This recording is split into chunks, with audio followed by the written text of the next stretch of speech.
Assalamualaikum warahmatullahi wabarakatuh.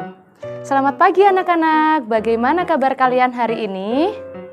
Tentu saja Ibu Guru harapkan kabar kalian di rumah baik-baik saja ya. Marilah sekarang kita berdoa menurut agama dan kepercayaan kita masing-masing. Berdoa mulai.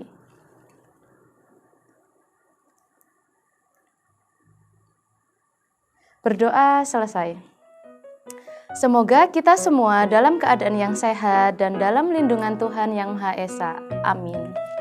Sebelum kita memulai pelajaran, lebih baiknya kita mengenal dulu tema 9 yang berjudul Kekayaan Negeriku, subtema 3 Pelestarian Sumber Daya Alam di Indonesia, pembelajaran 3.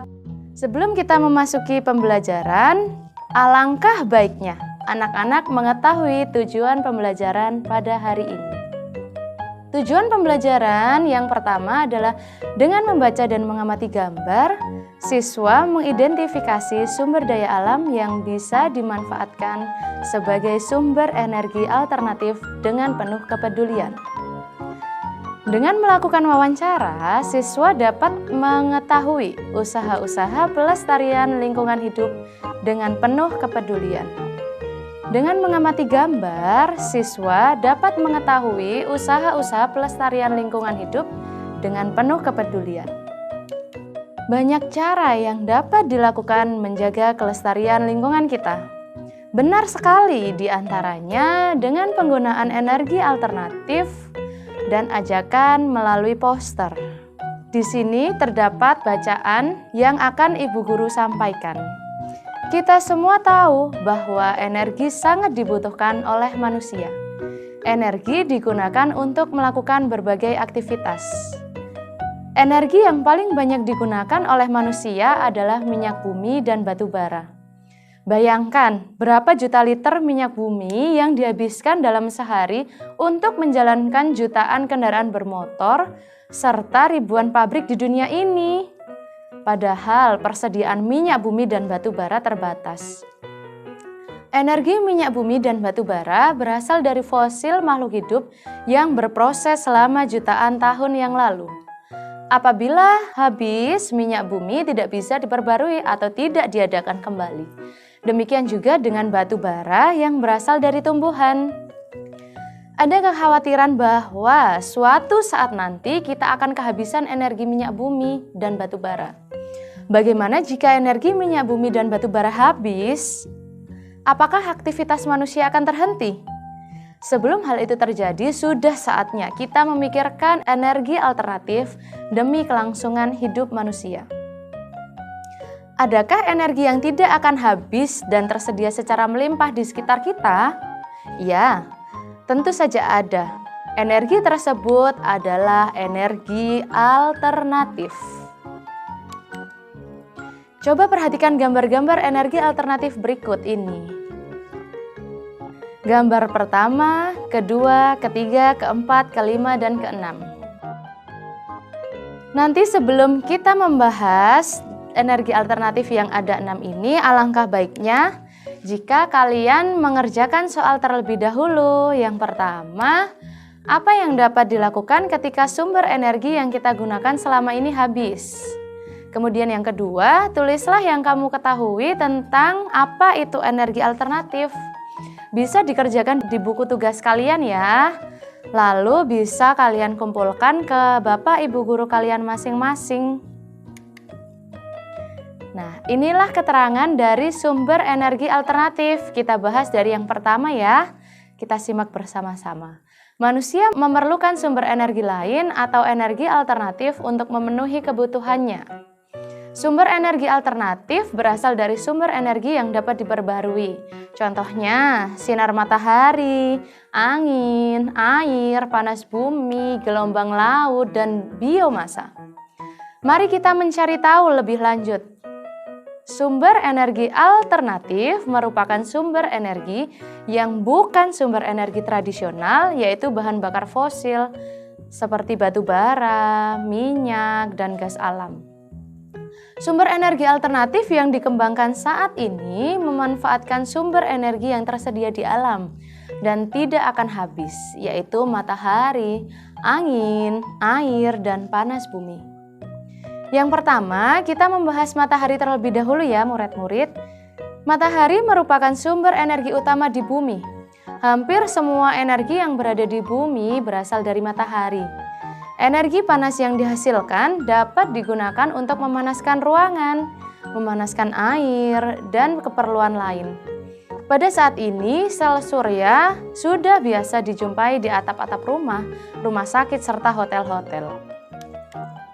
Yang kedua, kita membahas tentang angin. Energi alternatif yang kedua ini adalah angin setelah matahari ya.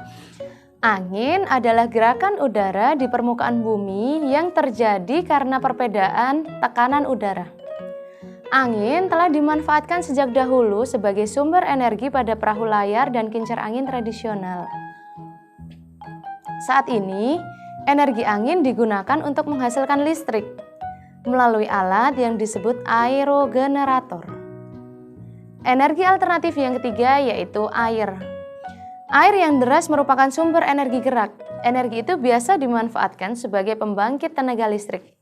Oleh karena itu, di PLTA atau pembangkit listrik tenaga air dibuat bendungan air di tempat yang tinggi. Air yang dibendung tersebut kemudian dialirkan menurun sehingga akan mengalir seperti air terjun yang deras. Energi gerak dari air terjun tersebut digunakan untuk memutar generator pembangkit listrik. Keterangan gambarnya ada di samping keterangan materi ya. Panas bumi. Energi panas bumi atau energi geotermal merupakan energi yang berasal dari panas yang disimpan di bawah permukaan bumi. Bumi yang berbentuk seperti bola sesungguhnya tersusun dari lapisan-lapisan. Pusat bumi terbentuk dari lapisan batuan yang sangat panas. Hal itu yang menunjukkan bahwa bumi merupakan sumber energi panas yang sangat besar. Pengembangan energi geotermal saat ini hanya layak di daerah dekat lempeng tektonik. Ingat ya murid-murid, pengembangan energi geotermal hanya layak di daerah di dekat lempeng tektonik. Ini juga menjadi alasan hanya ada 24 negara di dunia ini yang memanfaatkan energi panas bumi saat ini. Energi alternatif yang kelima yaitu gelombang air laut. Gelombang air laut saat memecah di pantai menghasilkan banyak energi. Energi ini dapat diubah menjadi energi listrik. Energi alternatif yang keenam yaitu bahan bakar bio. Bahan bakar bio merupakan bahan bakar yang berasal dari makhluk hidup, baik hewan maupun tumbuhan. Bahan bakar bio yang berasal dari tumbuhan diantaranya tumbuhan berbiji yang mengandung minyak, seperti bunga matahari, jarak, kelapa sawit, kacang tanah, serta kedelai. Bahan bakar tersebut dikenal sebagai biodiesel. Biodiesel dapat digunakan untuk menggantikan solar. Singkong, ubi, jagung, dan sagu dapat diubah menjadi bioetanol. Bioetanol dapat menggantikan bensin atau premium. Lalu, bahan bakar bio juga dapat berasal dari kotoran hewan. Bahan bakar tersebut dikenal sebagai biogas. Ingat ya murid-murid, bahan bakar yang berasal dari kotoran hewan disebut sebagai biogas. Kotoran hewan yang ada dimasukkan ke dalam ruangan bawah tanah atau lubang. Penguraian kotoran hewan dengan bantuan bakteri akan dihasilkan gas metana yang digunakan sebagai sumber energi panas kompor. Selain itu, bahan bakar ini dapat juga dimanfaatkan untuk bahan bakar kendaraan bermotor. Ini contohnya, contoh salah satu energi alternatif biogas, yaitu kompor biogas kotoran sapi makin dinikmati. Program pemerintah untuk menghemat energi direspons positif oleh warga masyarakat, salah satunya Latif Wilopo. Latif Wilopo adalah merupakan warga desa Ngreco, Kecamatan Kandat, Kabupaten Kediri, Jawa Timur. Dia dan keluarganya memanfaatkan kotoran sapi untuk dibuat kompor biogas. Kini dia dan keluarganya tidak perlu lagi pusing-pusing membeli tabung gas LPG. Oleh karena itu, Dia telah membuat instalasi kompor biogas hemat energi yang memanfaatkan kotoran sapi. Gambarnya ada di samping ini ya, murid-murid. Sudah hampir setahun Latif dan keluarganya memanfaatkan biogas tersebut sebagai pengganti gas LPG untuk memasak.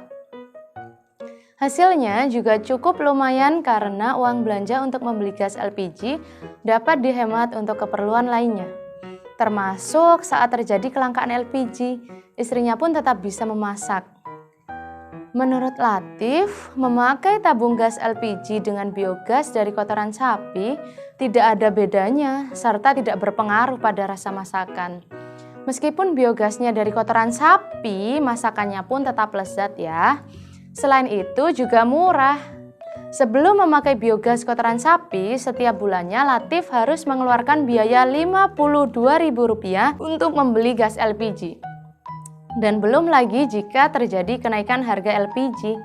Namun sekarang dia sudah tidak perlu lagi membeli gas LPG. Ide membuat instalasi kompor biogas muncul karena di belakang rumahnya menjadi tempat kandang kelompok peternak sapi. Ada sekitar 10 sapi yang setiap hari menghasilkan sekitar 200 kg limbah kotoran sapi yang terbuang sia-sia. Limbah kotoran sapi tersebut hanya dipakai sebagai pupuk kandang.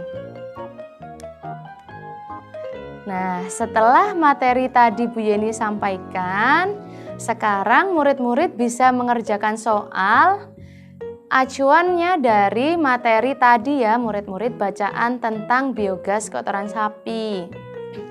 Bu Yeni bacakan ya soalnya. Yang pertama, jawablah pertanyaan berikut berdasarkan bacaan di atas. Yang pertama, apakah yang dimaksud biogas kotoran sapi? Yang kedua, mengapa kompor biogas kotoran sapi ramah lingkungan?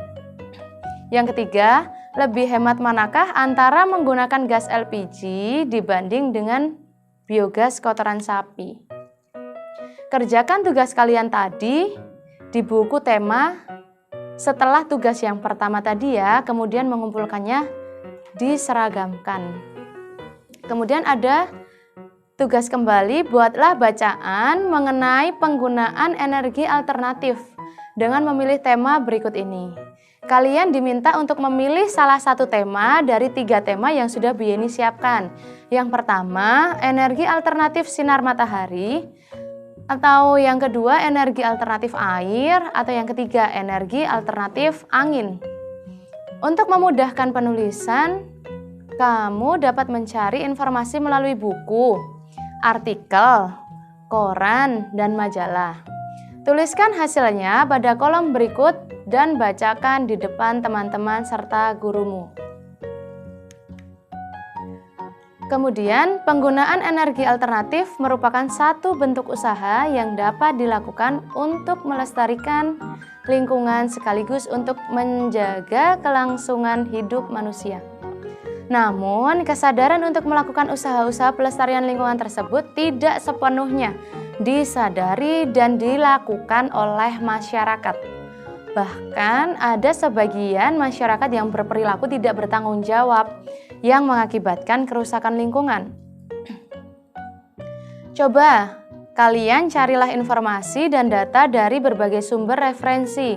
Contohnya bisa buku, majalah, koran, atau artikel ya, mengenai pencemaran yang mengakibatkan perubahan alam. Lalu analisislah penyebab, bisa perilaku dan benda serta akibatnya. Kemudian tulislah hasilnya pada kolom berikut ini. Bu Yeni sudah membuat salah satu contoh tabel beserta contoh tugas yang sudah Bu Yeni buat. Pemakaian benda atau zat yang dapat mengakibatkan perubahan pada alam. Yang pertama itu pupuk kimia contohnya. Perubahan pada alam sebabnya karena penggunaan yang berlebihan dalam jangka panjang. Akibatnya mengurangi kesuburan tanah, menurunkan produktivitas pertanian. Sifatnya adalah merusak. Perhatikan ya murid-murid, sifatnya adalah merusak. Kemudian yang nomor 2, 3, 4, dan 5 bisa murid-murid kerjakan dibantu oleh orang tua kalian ya. Kemudian tulis di buku tugas kalian. Kemudian identifikasilah kegiatan-kegiatan masyarakat di sekitar tempat tinggalmu yang dapat mempengaruhi keseimbangan lingkungan. Kalian bisa menuliskan seperti peta pikiran yang ada di samping ya, yang udah Bu Guru buat. Judulnya kegiatan manusia yang mempengaruhi keseimbangan lingkungan sekitar. Ada 4 kotak yang harus dijawab. Kemudian yang kedua, coba amati gambar di bawah ini dengan seksama. Kalian diminta untuk mengamati gambar pertama serta gambar kedua ya murid-murid. Gambar pertama itu ada seseorang yang sedang menembak burung. Gambar kedua ada seorang bapak yang sedang memotong kayu. Kalian amati, lalu kalian jelaskan keterkaitan antara perilaku orang pada gambar dengan keseimbangan lingkungan. Nah, sekarang kita mempelajari salah satu kewajiban manusia adalah menjaga lingkungan alam. Apa yang terjadi jika manusia tidak melaksanakan kewajiban tersebut? Carilah pertanyaan tersebut dengan bertanya kepada narasumber di sekitarmu. Kamu dapat bertanya kepada orang tuamu, bapak atau ibu gurumu, atau orang lain di sekitarmu. Kemudian laporan hasil wawancara bisa kalian tuliskan dengan format nama, kemudian pertanyaan yang diajukan, apa akibat jika manusia tidak melaksanakan kewajiban terhadap lingkungan alam? Contoh tabelnya sudah ada di samping ya, sudah Bu Guru buatkan, kalian tinggal menyalin lalu diisi. Menumbuhkan kesadaran untuk melestarikan sumber daya alam, salah satunya adalah sumber energi. Dapat dilakukan oleh diri sendiri dan mengajak orang-orang di sekitar kita. Media yang dapat digunakan untuk melakukan ajakan tersebut dapat berupa poster. Amati dan cermatilah poster di samping ini ya murid-murid. Berikut yang menunjukkan kepedulian terhadap sumber daya alam yakni air. Poster yang mengajak kita berhemat air sebagai salah satu upaya untuk melestarikan ketersediaan air bersih. Ada poster dengan bacaan ketika mencuci, pilihlah yang lebih bersih terlebih dahulu, agar airnya dapat digunakan kembali untuk mencuci pakaian yang lebih kotor. Salah satu cara untuk menjaga kelestarian alam adalah memanfaatkan kembali barang bekas. Ayo, kita manfaatkan bersama barang-barang bekas. Sekarang, kamu akan berkreasi dengan barang-barang bekas. Hal itu digunakan untuk memanfaatkan barang bekas atau yang sudah tidak terpakai sehingga nilai jualnya lebih tinggi. Kamu dapat membuat figura foto dari kardus, lampion dari botol plastik bekas, bunga dari sedotan atau hiasan dari kain perca. Banyak sekali idenya bukan? Bu Yeni mencontohkan poster dari bahan bekas ya. Yang pertama, buatlah poster usaha pelestarian sumber daya alam dari bahan bekas. Kedua, tulislah kampanye hemat energi pada kertas kardus bekas tersebut. Yang ketiga, buatlah semenarik mungkin ya, seperti contoh Bu Yeni, kalau bisa lebih menarik daripada contoh yang sudah Bu Yeni paparkan tadi. Bingkai poster dari bahan bekas. Kita setelah membuat poster, lalu kita membuat bingkainya agar lebih indah dipandang. Cobalah membuat bingkai foto dengan mengikuti langkah-langkah berikut. Prosedur pembuatan bingkai foto sebagai berikut. Bahannya cuma 1 ya murid-murid, kardus bekas. Kemudian peralatannya yang pertama gunting, kedua penggaris, ketiga pensil, 4 lem, yang kelima plastik mika, dan yang terakhir adalah kertas kado bekas untuk kertas lain sesuai selera. Kemudian cara membuatnya, buatlah pola bingkai foto sesuai dengan ukuran foto yang diinginkan. Lalu gunting kardus sesuai pola yang telah dibuat. Kemudian lapisi kardus dengan kertas kado dan gunakan lem untuk menempelkannya. Lalu pasang plastik mika sesuai ukuran pola bingkai foto. Gabungkan kedua lembar kardus bagian depan dan bagian belakang dengan lem. Kemudian pasangkan penyangga foto di bagian bingkai. Setelah selesai, pajang hasil karyamu di kelas, kemudian tulislah refleksi kegiatan yang telah kamu lakukan hari ini. Yang pertama, apa yang kamu pelajari hari ini? Lalu nilai-nilai apa saja yang dapat kamu ambil melalui pembelajaran hari ini? Yang ketiga, keterampilan apa saja yang dapat kamu kuasai melalui pembelajaran hari ini? Kemudian, apa yang akan kamu lakukan setelah melalui pembelajaran hari ini? Nah, akhirnya selesai sudah pembelajaran hari ini ya anak-anak. Pelajari lagi apa yang kalian dapatkan hari ini. Tetap semangat anak-anak, jangan lupa tetap patuhi protokol kesehatan, jaga jarak, pakai masker ketika keluar rumah, cuci tangan menggunakan sabun atau hand sanitizer, dan jangan bepergian kalau sangat tidak mendesak. Terima kasih. Wassalamualaikum warahmatullahi wabarakatuh.